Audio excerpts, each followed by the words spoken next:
Côté Nabalandi Nyonso, il y a 243 foot les loto et Lobela. Équipe nationale, alors tout, Bandina Nakotombe Labino, Boye Malamu na émission. Il y a les lots, de partout où vous nous suivez, que vous soyez en Europe, en Amérique, en Asie, en Afrique. Les Amériques, je n'oublie pas les Amériques, là où se joue la Coupe du Monde, États-Unis, Canada, Mexique. Alors on a loué, on ne cesse de louer cette prestation des Léopards de la RDC. Et cette prestation, la couronne, revient tout simplement à un compartiment. Et ce compartiment nous a toujours posé des problèmes depuis des années, je me rappelle. Dans la rediffusion, un match Cameroun RDC où a gagné un biseau 3-2-1. On a mis tout là. Mais pourquoi tout ça dans la défense là? Les attaquants se baladaient comme ils voulaient. Eto a marqué beaucoup de buts face à la RDC. Donc Eto a nié la défense congolaise comme pas possible. Et je ne l'oublierai jamais pas. C'est le joueur où a ça m'a passé dans mon thème. Quand il marquait face aux Léopards de la RDC, en tout cas ça ne me faisait pas du bien. Je me disais, mais comment ça se fait que défense y a bouillé? Certes, on avait des noms, Gladys et tout, mais organisation défensive, et ça va qui bien été. Et on a aujourd'hui la chance d'avoir un entraîneur qui prône cette organisation, cette chorégraphie défensive de façon à empêcher l'adversaire de pouvoir vous faire mal. À l'époque, on pouvait perdre 4-1. Depuis que les sabres là, on n'a même pas encaissé 3 buts. Le Belé de Jessica mi balé.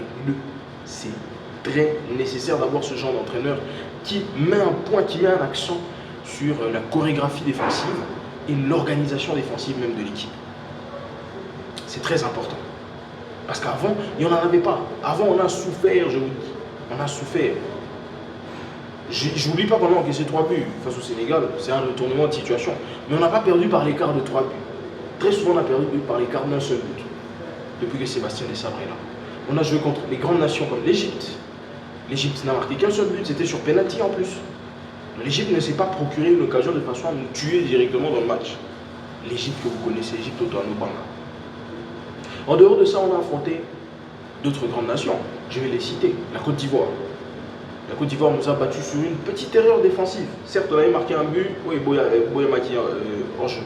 Jusqu'à aujourd'hui, j'ai toujours regretté cette action. On a joué aussi face à... Bon, je ne sais pas si je vais classer l'Afrique du Sud de 2024 comme étant une grande nation. Mais en termes de classement, CAF, ils étaient devant nous.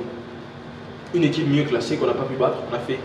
On a perdu en amical d'abord avant la CAN, puis on est venu faire un match, on a perdu au tir au but. Et là, pendant les barrages, nous devons affronter l'équipe, il y a Cameroun. Face au Cameroun, on a gagné 1-0 dans la douleur et à la dernière minute. C'est une façon de pouvoir se montrer, cette équipe sait souffrir, cette équipe sait comment réagir. C'était très bien fait, même attaquement hors jeu Cameroun à Chagité.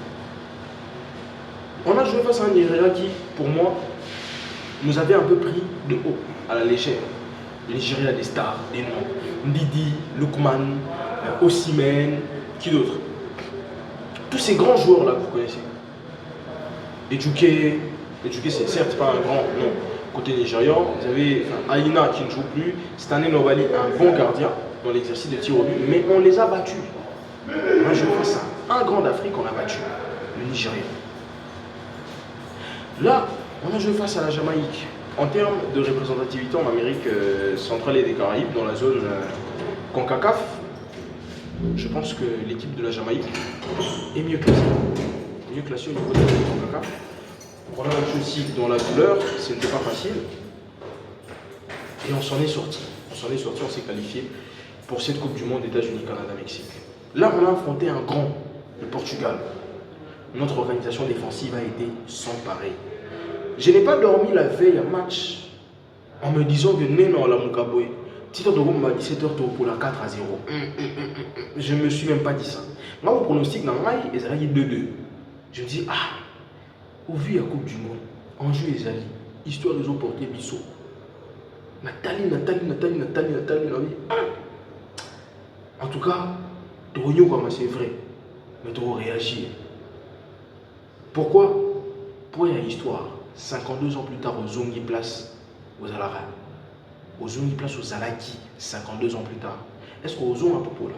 Est-ce qu'aux Zongi à Potika défense n'a eu des garnis ou Oche Sarababu? Non, tu vas jouer avec une orgueil, une fierté pour les adversaires en face que Mané Nazaboé, Nazoni a 52 ans, Mais la zone était pour l'antique au gagné.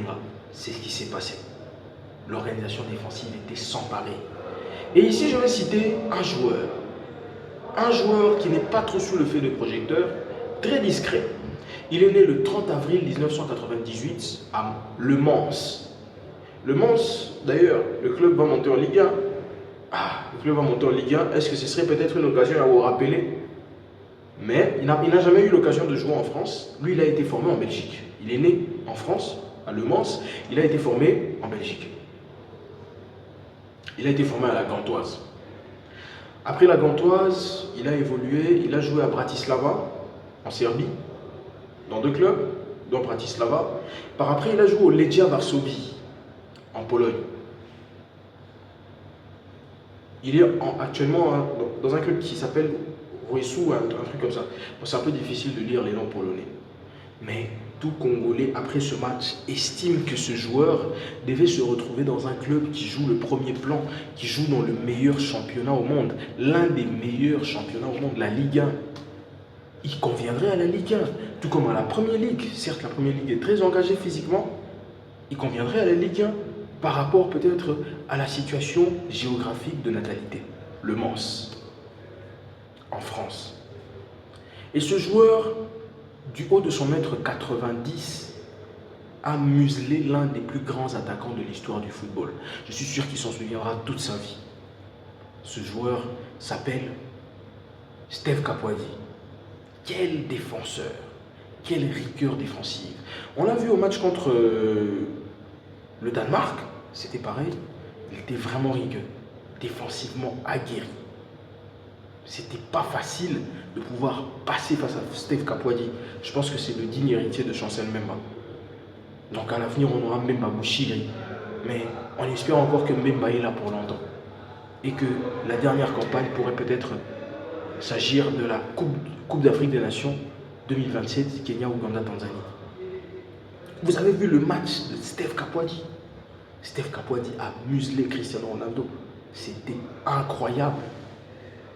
Et au vu de son parcours, étant donné qu'il est passé par la Belgique, chose qu'on ne savait pas, voilà, là il a l'occasion, il est en équipe nationale, il a joué déjà 4 matchs. Il était à son 4e match face au Portugal. Je ne sais pas, Soba-Ochai contre Colombie, n'a évité. Soba-Ochai contre l'Ouzbékistan, n'a évité, mais c'est un bon défenseur central qui sait comment. Donc, il a la facilité de jouer 2 à 3 postes. Défense centrale, latéral gauche, milieu défensif. Et quand vous citez ces 3 qualités, on les retrouve que chez un seul joueur dans cette équipe nationale, c'est Chancel Mbemba. Chancel Mbemba a joué latéral, Chancel Mbemba a joué milieu défensif, mais Chancel Mbemba, attention, il faisait des passes décisives. Il savait comment se sublimer. Je me rappelle encore de la passe Ratsol à Kabananga face au Togo. C'est Chancel Mbemba. Il jouait milieu défensif. Il pouvait jouer en faux 10, un peu reculé, milieu central reculé. Et qu'est-ce qui se passe encore? Il est défenseur central. Voilà pourquoi je dis qu'Apoadi, certes, il a 28 ans, mais c'est le digne héritier de Mbemba. Il y a certains joueurs qu'on aurait aimé voir un peu plus tôt en sélection nationale.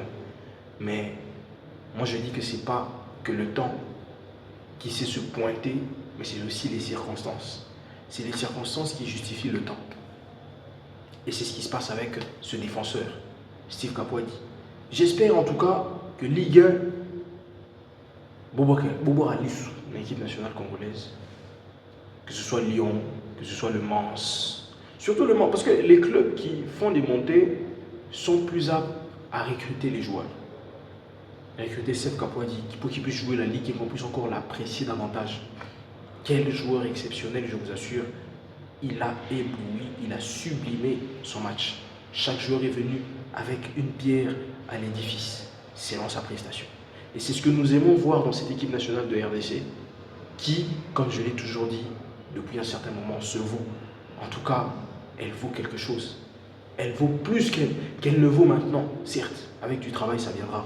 Mais elle vaut énormément d'encadrement, de soutien. Elle vaut énormément de soutien surtout, parce qu'on va les soutenir.